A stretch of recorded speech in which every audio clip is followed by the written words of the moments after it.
గోధుమ గింజ భూమిలో పడి చచ్చిపోయిన తర్వాత అది విస్తారంగా ఏం చేస్తుందట? ఫలించును. అంతే కదండి. గోధుమ గింజ ఎంత ఉంటుందండి? చిన్న గింజ కదండి. అది భూమిలో వేస్తే ఏమైపోయింది? అది చచ్చిపోయింది. అయిపోయిందా? మొలుస్తుందా? మొలిచింది. గింజ చచ్చిపోయి మొలిస్తే మనిషి చచ్చి బ్రతకడా అంటున్నాడు యేసుప్రభు.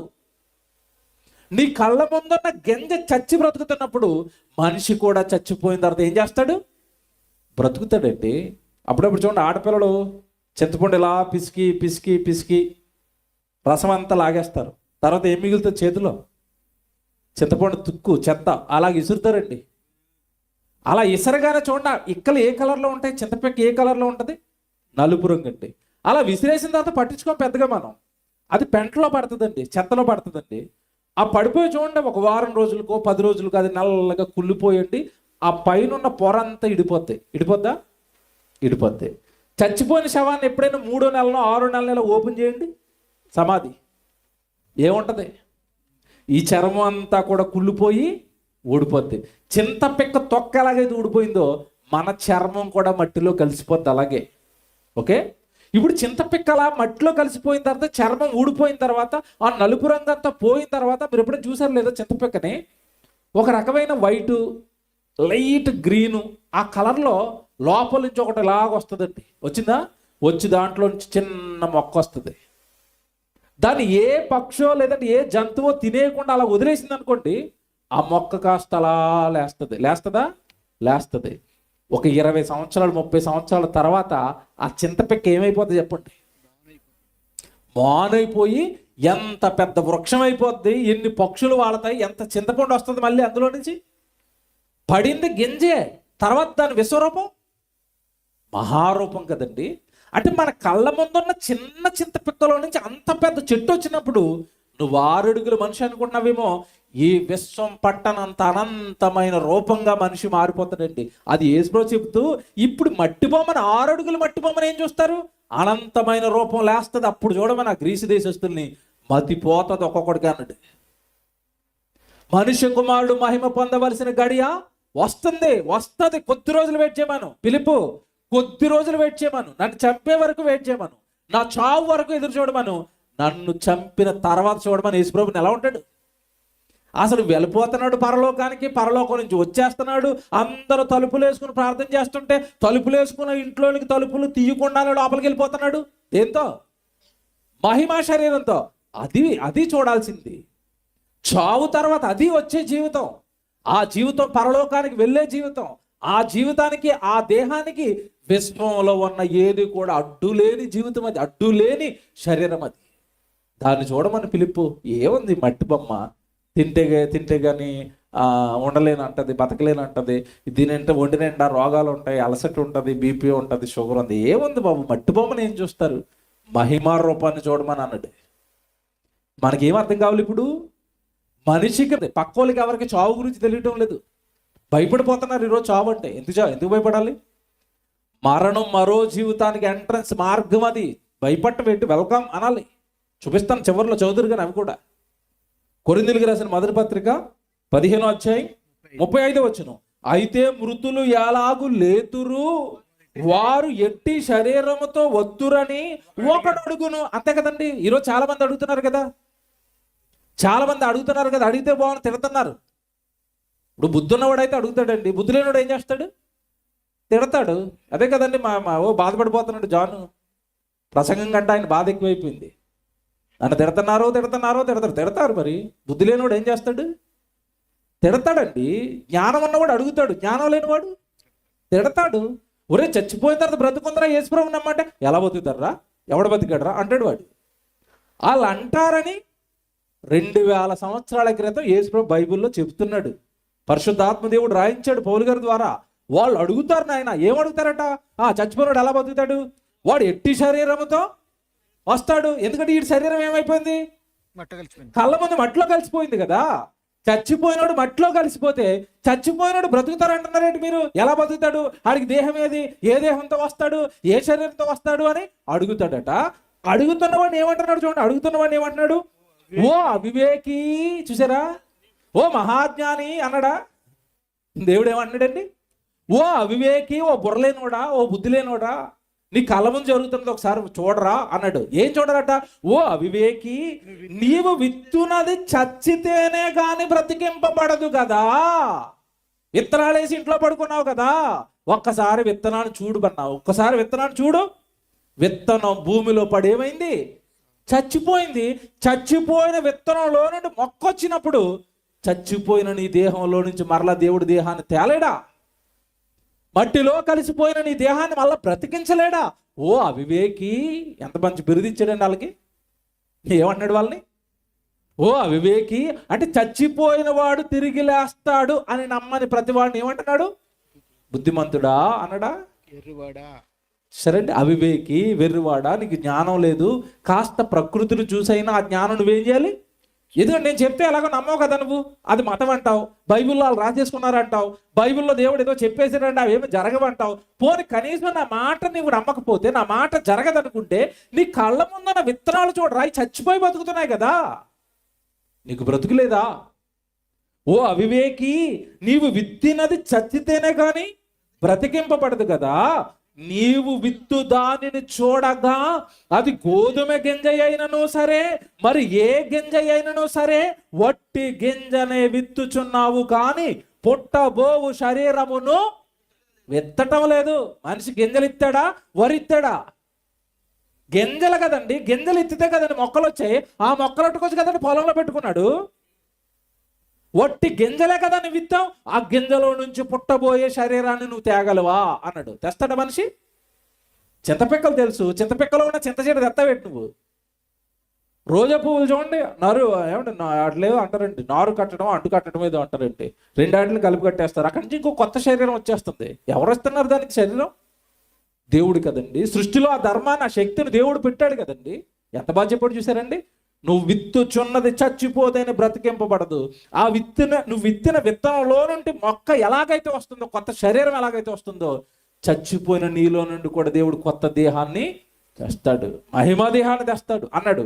ఇప్పుడు అలా చదువుకుంటూ మీరు 42కి రండి. 42కి వస్తే మృతుల పునరుత్థానమును అలాగే అన్నాడు చూసారా. అది ఇది కలుపుకోవాలా. మృతుల పునరుత్థానమును అలాగే.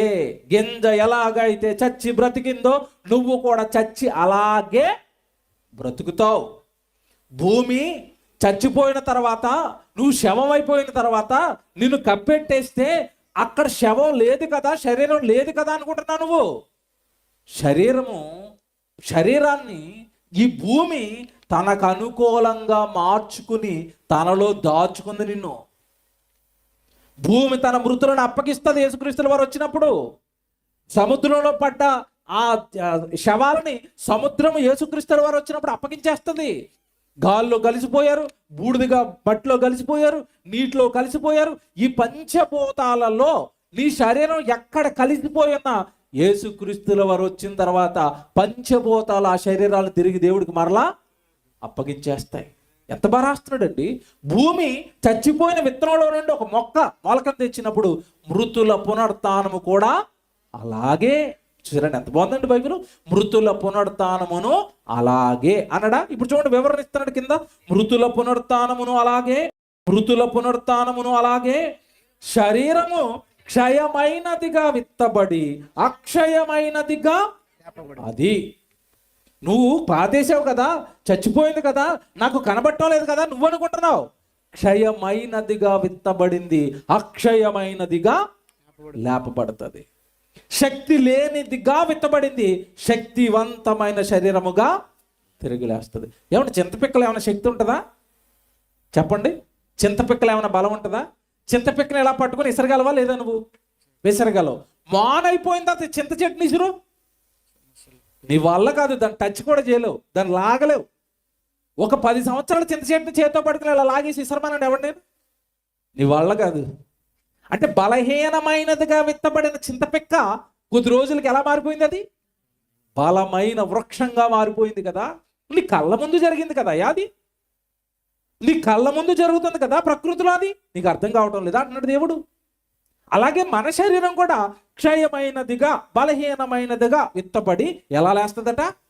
అక్షయమైనది, చావు లేనిది.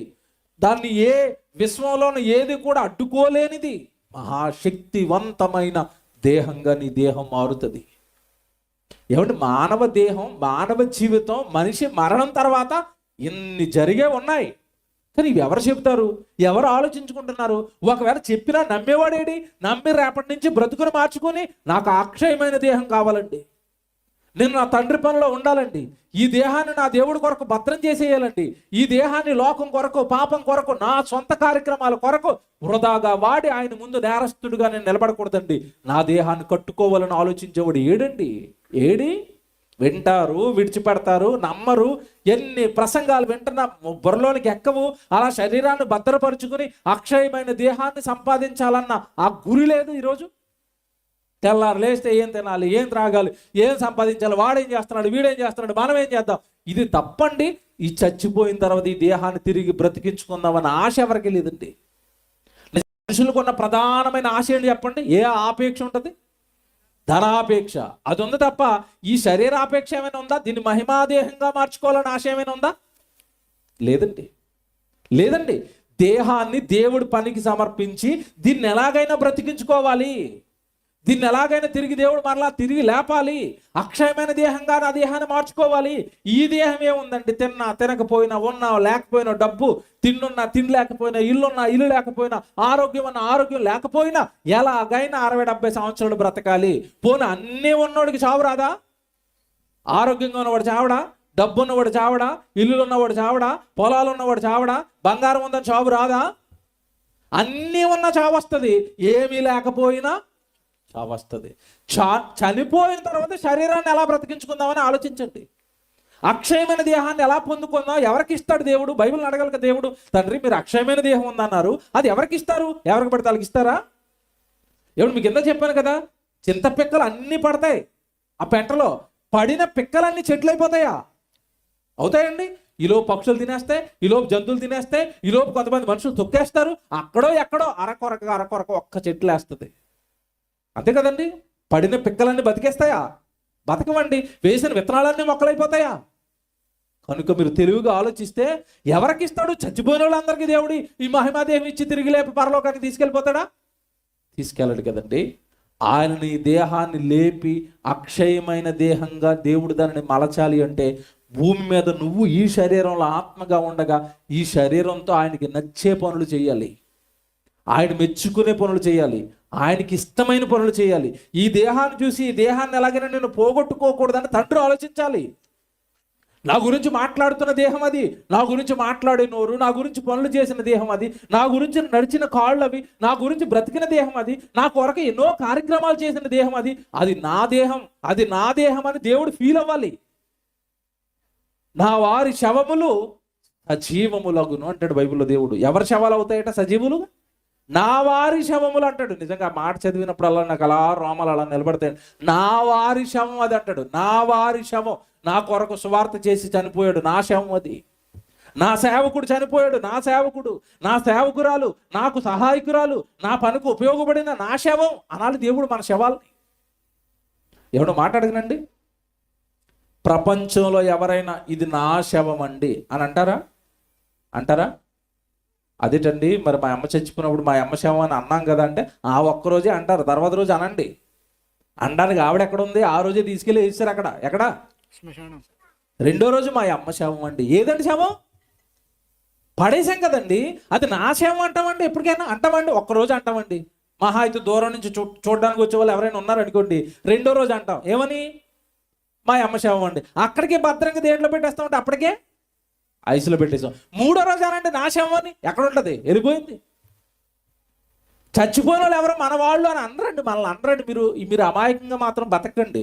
నా కొడుకండి, నా కూతురండి, నాకు వాళ్ళేదో నన్ను బాగా చూసుకుంటారండి, వీళ్ళేదో ఎవరు బాగా చూసుకోరండి. చచ్చిపోయిన మరుక్షణం ఇంట్లోంచి టెంట్లో పెడతారు, టెంట్లో నుంచి అదే రోజు ఎక్కడ పెడతారు? శ్మశానంలో పెడతారు. ఇది మన జీవితం. దీనికే ఈ 3-4 ముచ్చటకే ఓ బ్రతుకున్నంత కాలం అది ఓ ఉరుకులు పరుగులు. దేనికి? చివరికి నీకు మిగిలేది 6 అడుగుల గొయ్యి. 6 అడుగుల గొయ్యి, మిగిలేది ఏమి లేదు. నువ్వు ఏమి చెయ్యి, నీకు చివరికి మిగిల్చేది మనిషి 6 అడుగుల గొయ్యి. దానికోసమా ఈ పోరాటం? దానికోసమా ఈ ఆరాటం? ఆ దేహాన్ని బతికించుకోవాలంటే దేవుడు పని చేయాలి కదా. ఆ దేహాన్ని బతికించుకోవాలంటే ఈ దేహాన్ని పరిశుద్ధంగా దేవుడు మాటల ప్రకారం ఉంచాలి కదండి. ఎవరు ఉంచుతున్నారండి? ఎవరి బ్రతుకులు వాళ్ళవి, ఎవరి ఆలోచనలు వాళ్ళవి, ఎవరి జీవితాలు వాళ్ళవి.